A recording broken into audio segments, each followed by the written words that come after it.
दोस्तों नमस्कार। आज हम आए हुए हैं सतलोक आश्रम सिंहपुरा रोहतक में महान संत सदगुरु रामपाल जी महाराज जी के बोध दिवस को लेकर यहाँ पर महासमागम किया जा रहा है। तो आप यहाँ पे सबसे पहले देख सकते हैं ये मेन रोड है, हिसार हाईवे।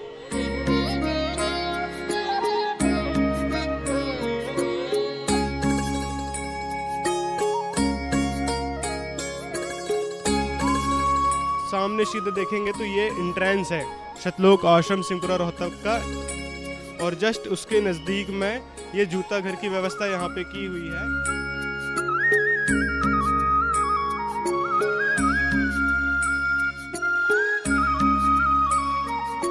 उसके बाद हम आगे चलेंगे और वो आगे चल के आपको दिखाएंगे सतलोक आश्रम के अंदर का नज़ारा। जो श्रद्धालु यहाँ पे आ रहे हैं उनको क्या क्या सुविधाएं यहाँ पे दी जा रही हैं आपको हम दिखाएंगे। ये है जूता घर, जो कि श्रद्धालु आ रहे हैं उनके जूते यहाँ पे जमा किए जा रहे हैं, उनको टोकन दी जा रही हैं।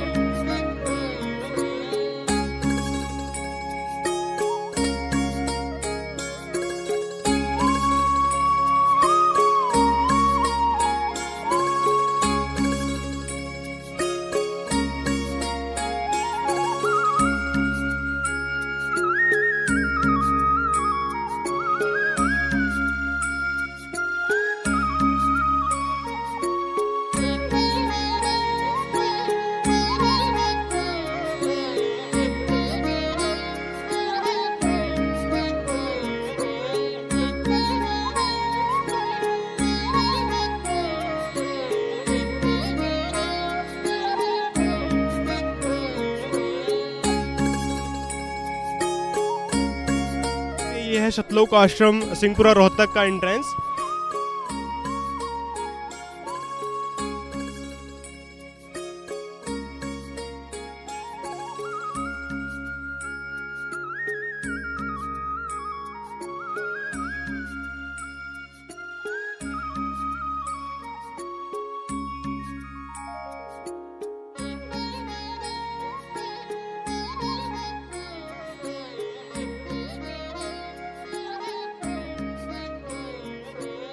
यहाँ पर तलाशी की व्यवस्था भी की गई है।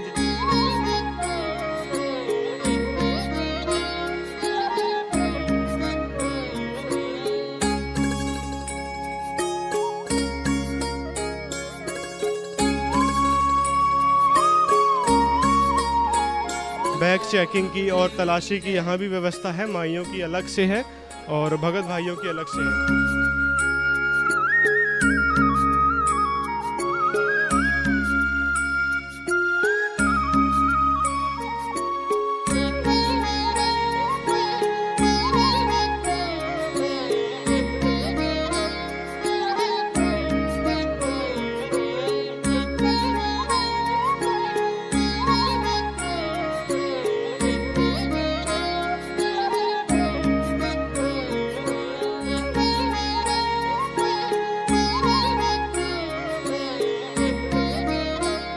लेफ्ट साइड में देख सकते हैं ये पुस्तकालय है, उसी के जस्ट आगे जो है नामदान स्थल की व्यवस्था यहाँ पे किए हुए हैं। और ये है पूरा सेटअप सतलोक आश्रम सिंहपुरा रोहतक का।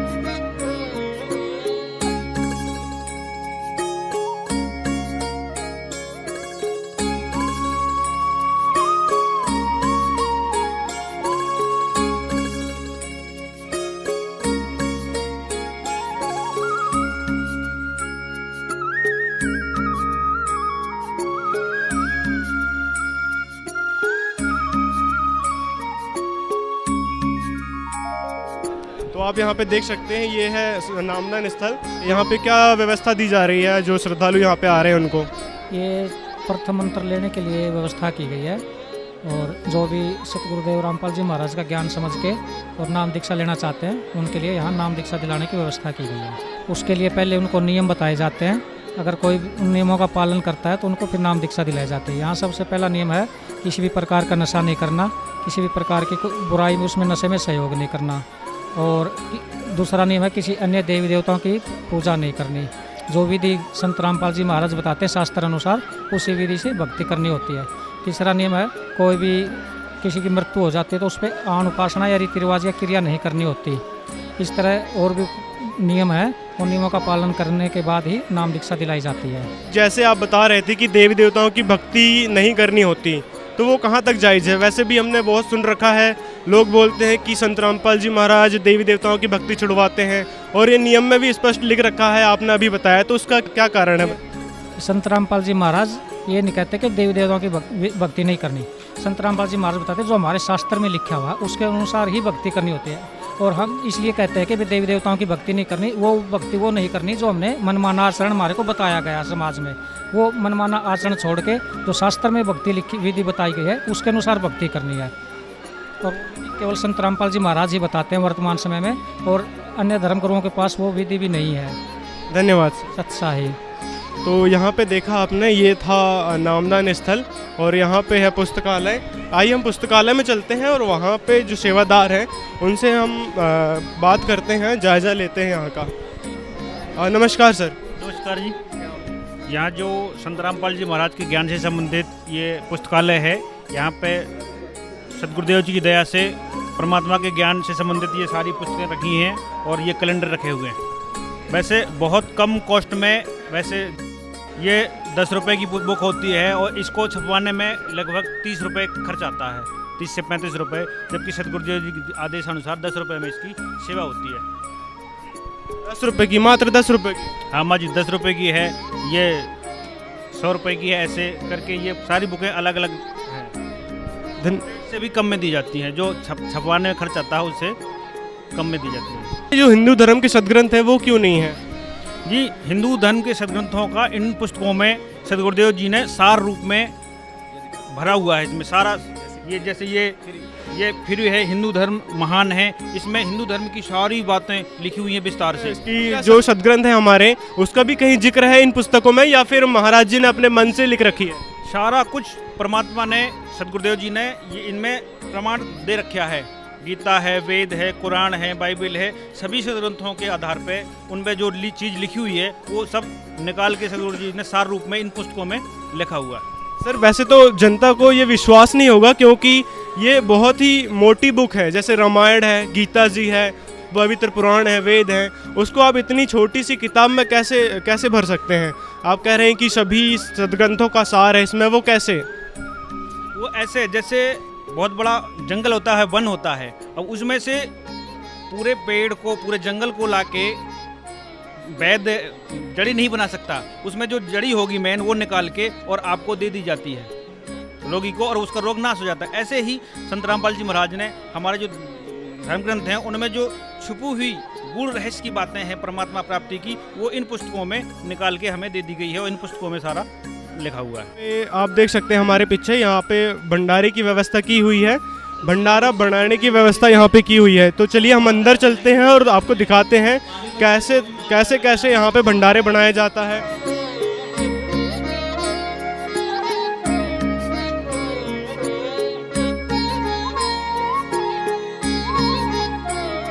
यहाँ पे आप देख सकते हैं ये जलेबी का पेस्ट बनाया जा रहा है, और यहाँ पे आगे आपको हम दिखाएंगे। तो ये यहाँ पे जलेबी सेकी जा रही हैं।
ऐसी बहुत सी भट्टियाँ चल रही हैं, जो यहाँ पे जलेबी बनाने की प्रोसेस लगातार जारी है।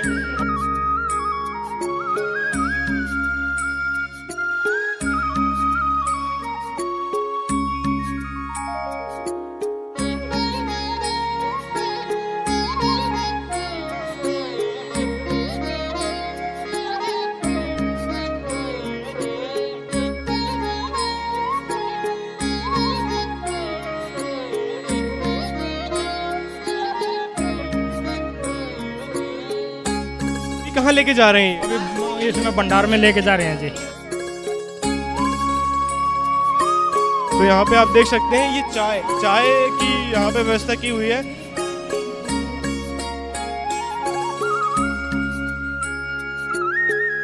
और यहाँ पे थोड़ा आगे चलते ही यहाँ पे बर्तन धोने की व्यवस्था की है।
इतनी बड़े कढ़ाई में क्या बना रहे हैं आप?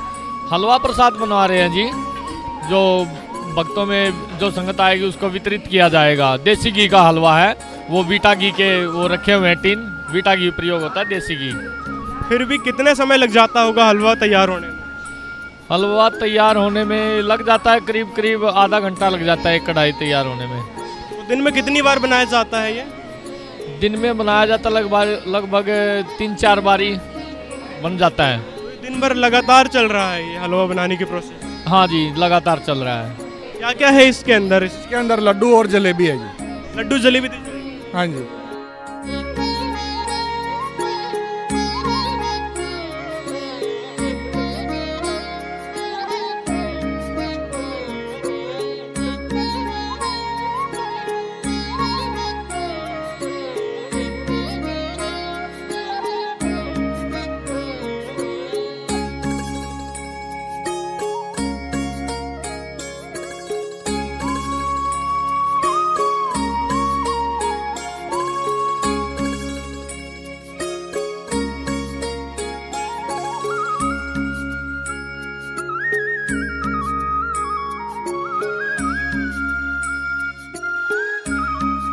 पे भंडारा चल रहा है। यहाँ पे हमने सुना है कि बहुत विशाल भंडारा दे रहे हैं संत रामपाल जी महाराज।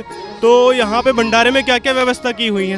संत रामपाल जी महाराज की विशाल भंडारे में परमात्मा की असीम दया से देसी घी की जलेबियाँ, देसी घी की लड्डू राम आप देख सकते हैं, और भी सब मालिक की दया से पूड़ी राम है, हलवा प्रसाद है। सारी संगत को देखते हुए अच्छी व्यवस्थाएं करी गई हैं। ताज़ा भंडारा है, बीमारों का अलग भंडारा है, हर चीज़ की सुविधा है गुरु जी की दया से, यहाँ संत रामपाल जी महाराज जी की दया से। और आप देख सकते हैं कि बहनों का भंडारा की व्यवस्था अलग है, भाइयों की व्यवस्था वहाँ अलग है गुरु जी की दया से। क्या क्या पकवान बनाए गए हैं ये बौद्ध दिवस को लेकर?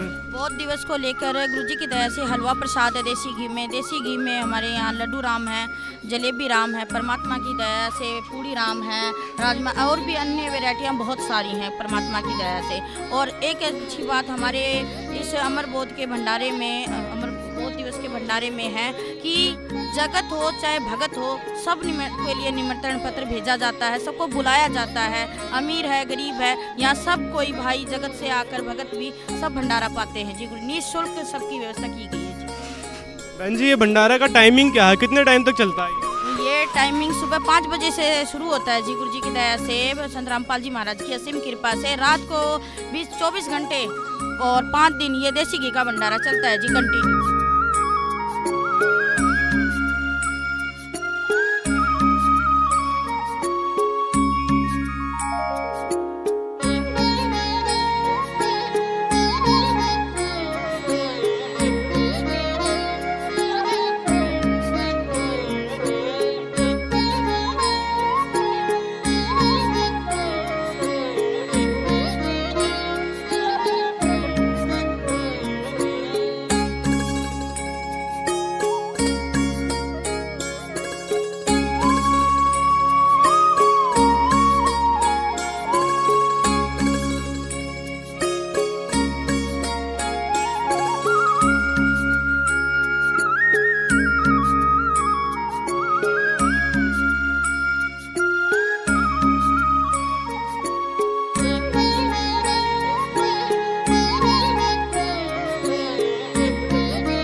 बहन जी, ये जो 3 दिवसीय समागम चल रहा है, ये किस उपलक्ष्य में है?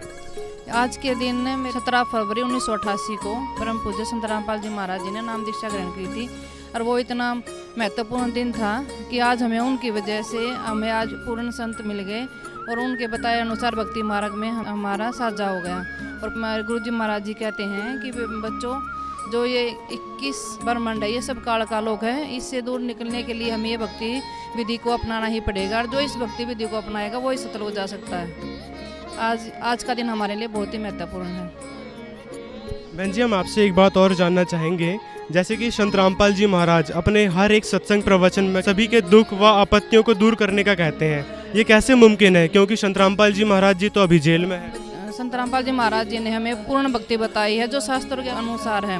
संत रामपाल जी महाराज जी बताते हैं कि बच्चों, सेवा सिमरन दान करके ही आप लोग इन दुखों से छुटकारा पा सकते हैं। क्योंकि जो संत रामपाल जी महाराज जी हमें भक्ति बताते हैं वो हमें शास्त्रों के अनुसार ही बताते हैं। और जो शास्त्रों में लिखी हुई भक्ति विधि है उसी से हमारे दुख दूर हो सकते हैं। अगर कोई भी टीचर है, अगर सिलेबस के अनुसार बच्चों को पढ़ाई करवाएगा तो वो ही बच्चा सफल हो सकता है ज़िंदगी में।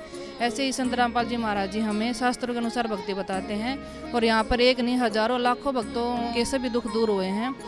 आज तक हमें सही भक्ति ने विधि मिलने के कारण हमारे पाप कर्म बहुत ज़्यादा अधिक हो गए थे और आज हमें सही भक्ति विधि मिली है। तो इस वजह से परमात्मा जी की दया से सभी भक्तों के दुख दूर हो रहे हैं। दुनिया कहते भी है संत जी तो जेल में है, लेकिन हमारे गुरु जी ने बताया है, मेरी बात भी सही है उनकी बताई हुई। क्योंकि वो कहते हैं भी आज जैसे टावर है मोबाइल का, वो कहीं पर भी हो, लेकिन उसकी रेंज जो हमारे मोबाइल में आती है उससे हम कहीं पर भी हो, टावर कहीं पर भी हो, लेकिन वो मोबाइल पूरा काम करता है। इसी प्रकार आज पूर्ण परमात्मा संत रामपाल जी महाराज जी दुनिया की नज़र में आज जेल में है, लेकिन हमारी दृष्टि में आज वो हमारे साथ ही हैं। क्योंकि जो उन्होंने जो भक्ति हमें बताई है उससे गुरुजी सूक्ष्म रूप में हमेशा हमारे साथ रहते हैं। धन्यवाद। सत्संग।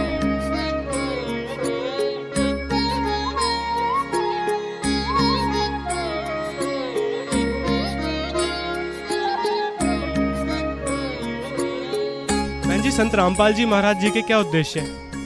संत रामपाल जी महाराज जी के उद्देश्य हैं इस समाज से सारी बुराइयों को मिटाना, नशे को समाप्त करना, दहेज जैसी कुरीतियों को बंद करवाना, रिश्वतखोरी को बंद करवाना।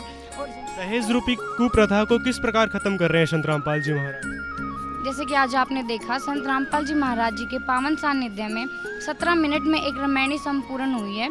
रामायणी का मतलब होता है विवाह, जिसमें ना ही तो बैंड बारात और बाजा कुछ भी नहीं था, सिर्फ वो सिंपल एक रामायणी हुई है जिसमें ना ही तो दहेज लिया गया है ना ही दहेज दिया गया है। संत रामपाल जी महाराज जी के नियम ही यही होते हैं कि अगर कोई दहेज लेगा तो उसको नाम दीक्षा नहीं दी जाएगी। अगर नाम लेने के बाद भी अगर कोई ऐसी गलती करता है तो संत रामपाल जी महाराज उसे अपने मिशन से बाहर कर दें। जैसे आप देख रहे हो आजकल इतना ज़्यादा पैसा बर्बाद करके बेटी को पराया किया जाता है। जो अमीर लोग हैं उनके पास तो पैसे होते हैं, वो कर देते हैं, लेकिन जो गरीब होते हैं उनके पास पैसा नहीं होता है। एक समाज में नियम बन गया है कि अगर बेटी पराई करनी है तो बहुत सारे पैसों को लगाकर ही, जैसे दहेज देकर या फिर बहुत ज़्यादा पैसे शादी में लगाकर तभी बेटी को पराया किया जाता है।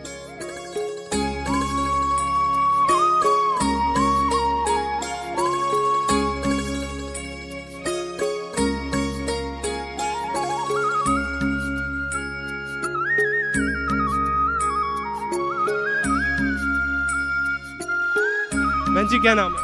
मेरा नाम निधि सिंह है सर। तो 33 कोटि देवी देवता का क्या अर्थ होता है?